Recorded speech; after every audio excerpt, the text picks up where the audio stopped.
Right now, your palms are getting sweaty, not because anything is wrong, just because you're sitting still, reading, and somewhere in your chest, a small alarm is quietly ready to go off.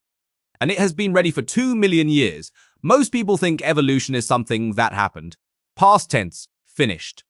A slideshow of hunched apes slowly standing up straighter until one of them puts on a suit and walks into an office.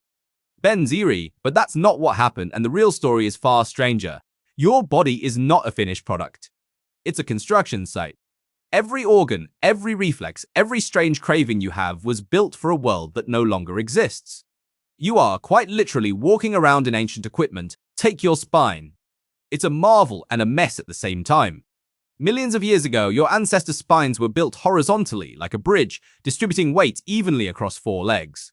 Then something happened. They stood up. And that same bridge-shaped spine got twisted upright, forced to hold weight it was never designed to hold. Beans, that's why your lower back aches after sitting too long. You're not broken. You're ancient architecture under new pressure. The paleoanthropologist Donald Johanson knelt in a dusty riverbed in Ethiopia and found a skeleton that would rewrite the story of your own spine. Her name became Lucy, barely 3 feet tall, over 3 million years old, and already walking upright on 2 legs. Not because standing was comfortable, it wasn't, but because it freed the hands. And free hands could carry food, carry tools, carry a child. Lens, that single-trade comfort for capability is still written into your body today. Why? Every ache in your lower back is an old invoice, finally being paid. Why did standing up matter so much? Because it changed everything that came after it. Now think about sugar. You know it's bad for you. You know it in the way you know smoking is bad for you, and yet you still want it. Why? And because for nearly all of human history, sugar was rare. It was a wild berry in autumn. A few precious mouthfuls of honey. Finding it meant survival, so your brain rewarded you instantly, flooding you with dopamine every time you found something sweet. Means your brain hasn't caught up to grocery stores yet. It still thinks a milkshake is a miracle. The anthropologist Richard Wrangham has argued that even the invention of cooked food reshaped the human brain itself. Cooking broke down nutrients before they even entered your mouth, giving early humans more energy for less effort. That extra energy didn't just feed muscles. It fed something else entirely, the brain, which began to grow at a pace nothing else in nature had matched before. That's the part most people miss. Evolution didn't just build your body. It built your fears, your habits, your social instincts, all of it, one small advantage at a time. Why do you flinch at a sudden loud noise before you even register what it was? Why does a rustle in tall grass make your heart jump? Even in a city with no wild animals for 1,000 miles? And because the humans who didn't flinch didn't survive long enough to have children. And you are descended, without exception, from the most anxious, cautious, pattern-obsessed humans who ever lived. The calm ones, the ones who shrugged off strange sounds, they simply didn't make it. Your nervousness is not a flaw, it's an inheritance. Even your social behavior carries this fingerprint. The psychologist Robin Dunbar proposed that human brains grew larger not just to solve problems, but to manage relationships.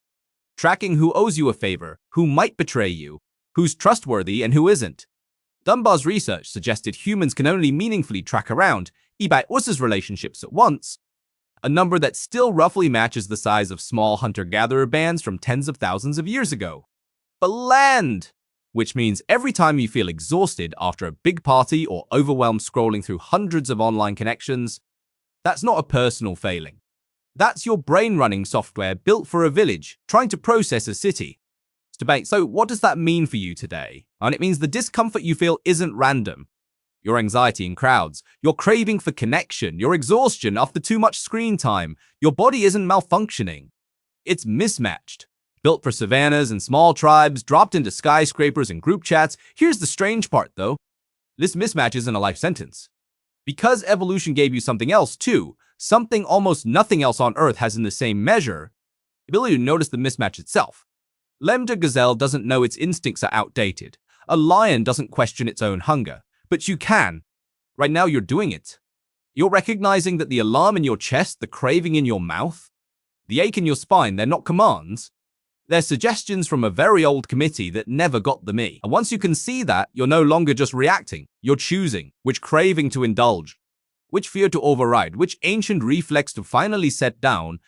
Think about that for a second. Lucy stood up so her hands could be free.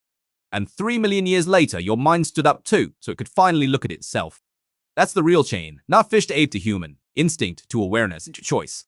I was Seri, Rubbery, B, Taurus, Forers, and Darien. You don't have to fight your evolution, you just have to know it's there. Okay? So the next time your palms sweat for no reason at all, remember it's not a malfunction. It's 2 million years of survival quietly still trying to keep you alive.